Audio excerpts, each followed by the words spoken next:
dosa yang tersembunyi. Mengapa harus bicara dosa yang tersembunyi? Karena di dalam Alkitab ada dosa yang tersembunyi. Dan ini adalah satu hal yang harus diatasi. Dan kalau tidak diatasi, maka hal ini bisa menjadi penyakit dalam hidup kita. Makanya kita harus mengatasi ini. Mari kita baca ayatnya yang pertama. Di dalam Lukas pasal 8 ayat 17. Sebab tidak ada sesuatu yang tersembunyi yang tidak akan dinyatakan. Dan tidak ada sesuatu yang rahasia yang tidak akan diketahui dan diumumkan. Tidak ada hal yang tersembunyi yang tidak akan diekspos. Ini perkataan Tuhan Yesus dan beberapa kali dia katakan. Baik Matius, Markus, Lukas beberapa kali. Jadi saudara-saudara ini harus menjadi perhatian kita. Jangan sampai kita berpikir, oh ini bisa saya sembunyikan. Tuhan Yesus berkata bahwa tidak ada yang tersembunyi. Semua akan dibukakan. Terutama bagi kita anak-anak terang. Dikatakan kita hidup di dalam terang. Dan dalam terang itu tidak ada kegelapan. Semua yang gelap-gelap akan disinari oleh terang itu. Sehingga akan kelihatan semuanya. Nah firman Tuhan mau menyinari kita. Saudara. Dan saya lihat di dalam Wahyu 21 ayat 21. Dikatakan bahwa surga itu adalah tempat yang transparan. Saudara. Dalam bahasa kita dikatakan jernih seperti kristal. Jadi emasnya saja, emasnya begitu rupa kualitasnya sehingga dikatakan clear as crystal. Dan saya percaya sudah di surga itu yang masuk di situ juga semua transparan. Sudah pernah tahu ada ikan yang transparan, kecil-kecil. Tapi sudah lihat, dia bisa lihat sampai tulangnya. Ada itu, ikan yang transparan itu saudara. Ciptaan Tuhan luar biasa bukan? Bisa menciptakan binatang yang transparan. Jadi sudah lihat dia berenang itu bisa lihat tulangnya, lambungnya dan sebagainya. Nah saya percaya orang yang masuk surga akan transparan semuanya. Kita akan lihat segala sesuatu dengan transparan. Tidak ada yang bisa kita sembunyikan. Nah itulah sebabnya waktu kita di dunia ini kita diproses oleh Tuhan kehidupan kita. Nah saudara-saudara saya akan angkat 3 cerita bagaimana dikatakan bahwa dosa yang tersembunyi itu akan diangkat ke permukaan oleh Tuhan. Yang pertama adalah cerita tentang Achan. Sudah bisa baca itu di dalam Yosua pasal 7. Jadi ceritanya ketika bangsa Israel masuk ke tanah Kanaan, kota yang pertama yang harus ditaklukkan adalah kota yang luar biasa kokohnya. Kita tahu kotanya namanya apa? Yeriko. Jadi langsung diperhadapkan dengan Yeriko dan kita tahu mereka mendapat kemenangan yang gilang gemilang yang luar biasa.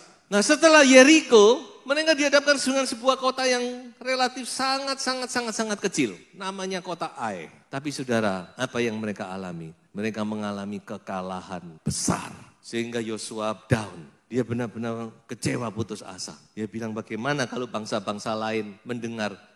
Ternyata bangsa Israel kekuatannya cuma segitu. Pasti kita habis. Lalu Tuhan berkata, kamu tahu enggak apa yang menyebabkan kamu kalah? Coba aku beritahu. Yosua pasal 7 ayat 11. Orang Israel telah berbuat dosa. Mereka melanggar perjanjianku yang kuperintahkan kepada mereka. Mereka mengambil sesuatu dari barang-barang yang dikhususkan itu. Mereka mencurinya, mereka menyembunyikannya, dan mereka menaruhnya di antara barang-barangnya. Tuhan berkata, ada sesuatu. Mereka sudah mengambil barang-barang yang seharusnya dimusnahkan itu. Yang menarik Tuhan ngomong mereka, padahal yang melakukan itu cuma Achan. Lalu Yosua kumpulkan semuanya. Yosua juga nggak tahu. Kemudian dengan cara undian akhirnya jatuh kepada seorang yang bernama Achan. Dan Achan mengaku, ya memang aku ambil barang-barang ini. Lalu aku masukkan di dalam kemahku di dalam tanah. Garis bawahi. Aku pendam di dalam tanah. Nggak ada yang tahu. Yosua juga nggak tahu. Tapi ada sepasang mata yang tahu. Saudara-saudara.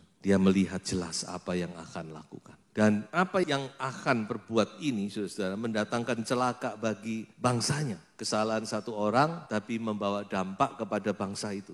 Puluhan orang yang harus meninggal. Tapi ya memang itulah keadaan. Di pemandangan Tuhan, satu komunitas itu satu kesatuan. Nah singkat cerita akhirnya Achan dia harus menanggung itu, dia harus dihukum mati. Dan tempat di mana dia mati itu disebut lembah Akor.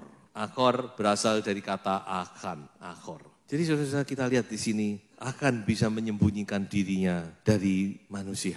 Dia bisa menyembunyikan dirinya dari pemimpinnya, Yosua. Tapi dia tidak bisa menyembunyikan diri dari mata Tuhan.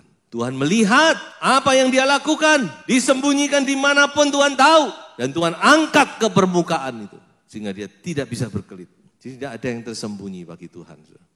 Dengan cepat kita beralih kepada cerita yang kedua, seorang tokoh yang tidak asing lagi, yaitu Daud. Kita tahu Daud pernah melakukan dosa yang fatal. Dia berzina dan untuk menutupi perbuatannya itu, dia berdusta, dia memakai tipu muslihat, sampai akhirnya Uria harus mati untuk menutupi kesalahan Daud ini. Uria mati, istrinya diambil. Wah, seperti berjasa ini. Tapi sebenarnya dia sedang menutupi dosanya. Tidak ada yang tahu. Kalaupun ada yang tahu mungkin cuma Yoab, panglimanya. Karena panglimanya diorder, taruh Uria di barisan paling depan. Tapi pasti Yoab tidak berani ngomong apa-apa. Daud berpikir, aman aku sekarang. Dia sudah melakukan segala sesuatu untuk menutupi kesalahannya. Tapi Tuhan tidak bisa dibohongi, saudara-saudara. Tuhan tahu apa yang Daud lakukan dengan sejelas-jelasnya. Dan dia kirim Nabi Nathan datang kepada Daud. Di dalam pasal 12, Nathan dengan hikmatnya, dia buat satu cerita. Dan Daud tak sadar, dia sedang digiring. Lalu Daud berkata, oh orang ini harus dihukum. Dan lalu Nathan langsung ngomong, engkaulah orang itu.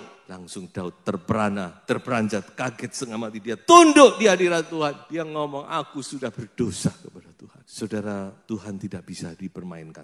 Dan saudara-saudara, kita tahu Daud bertobat sungguh-sungguh. Daud ini punya kerendahan hati. Lain dengan Raja Usia. Ketika dia ditemplak, dia marah. Tapi Daud tidak, dia tahu dia berdosa. Dia merendahkan hati kepada Tuhan. Dia bertobat dan salah satunya Mazmur 51. Dan Tuhan berkata, aku ampuni dosamu. Tapi kamu tetap harus menanggung perbuatanmu. Nah ini sudah harus dibedakan. Dosa diampuni. Kalau tidak diampuni, Daud mati dalam dosa, tidak selamat ya. Tapi efek perbuatannya itu tetap dia harus bayar. Jadi jangan sampai kita salah, Tuhan mengampuni lalu semuanya beres, nggak ada apa-apa. Tetap ada dampak dosa itu. Dosa tetap ada dampak yang harus kita bayar.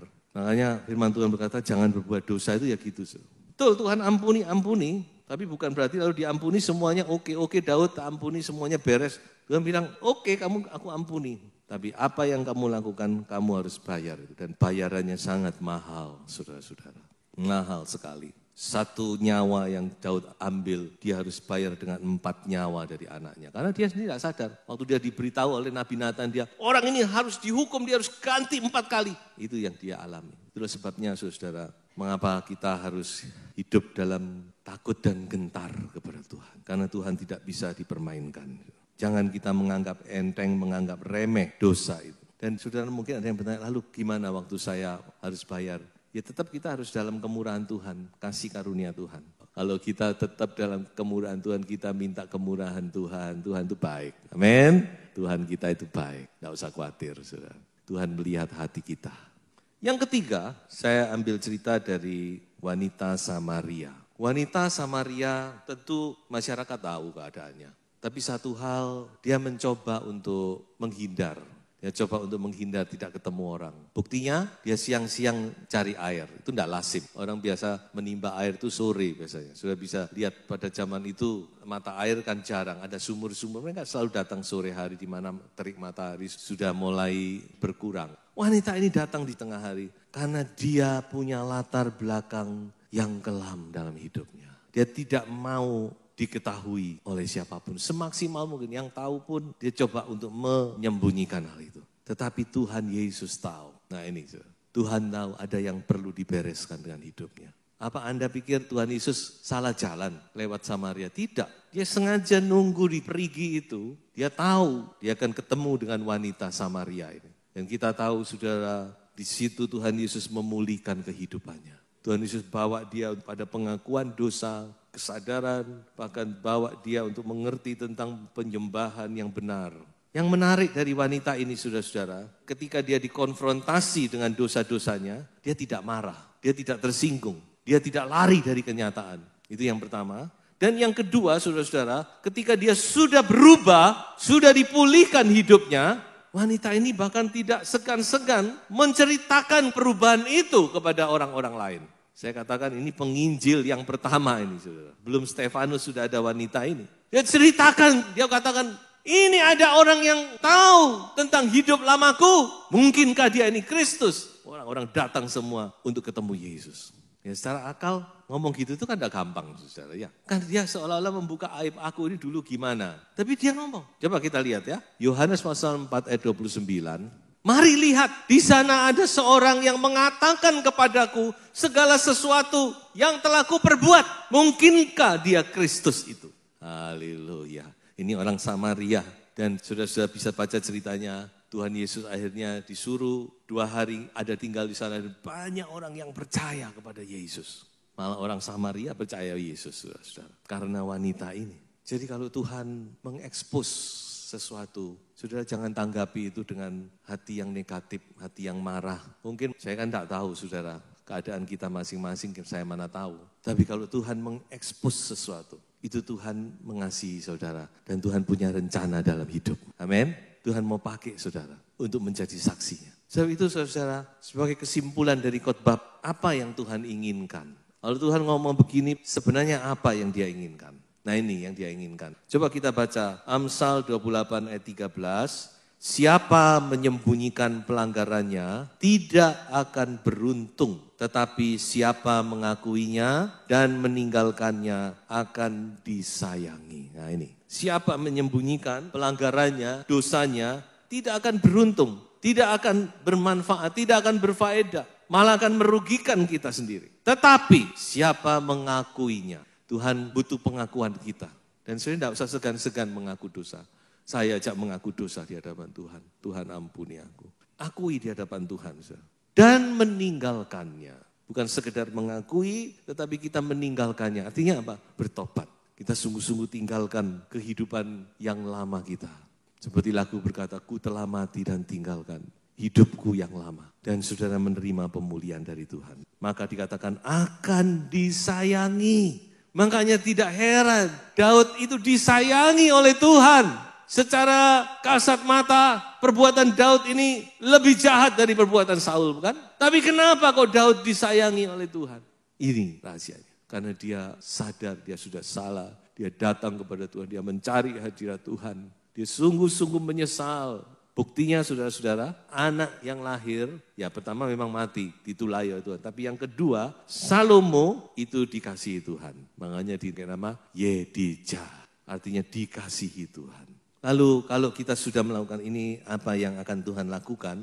Ini janji Tuhan. Coba perhatikan, tadi sudah saya singgung bahwa lembah Akor itu adalah lembah penghukuman. Akan dan keluarganya dihukum. Makanya disebut lembah Akor. Tapi kita lihat apa yang akan Tuhan lakukan dengan lembah Akor. Coba kita baca dulu di dalam Hosea pasal 2 ayat 14. Aku akan memberikan kepadanya kebun anggurnya dari sana. Dan membuat lembah Akor menjadi pintu pengharapan. Maka dia akan merelakan diri di sana seperti pada masa mudanya. Seperti pada waktu dia berangkat keluar dari tanah Mesir. Tuhan akan pulihkan. Lembah Akor, lembah penghukuman akan menjadi lembah pengharapan. Akan ada pemulihan. Kasih yang mula-mula itu akan dipulihkan. Bicara tentang bangsa Israel yang keluar dari Mesir, itu bicara kasih mula-mula mereka kepada Tuhan. Yesaya 65 ayat 10. Saron akan menjadi padang rumput bagi kambing domba. Dan lembah Akor menjadi tempat pembaringan bagi lembu sapi untuk umatku yang mencari aku. Jadi akhir kata saudara, jangan sampai ada dosa yang tersembunyi. Akui di hadapan Tuhan dan tinggalkan. Jangan Anda sembunyikan karena itu berbahaya. Mari kita meninggalkan itu saudara. Kita mau sadar sungguh-sungguh Tuhan itu mengasihi kita semua. Haleluya.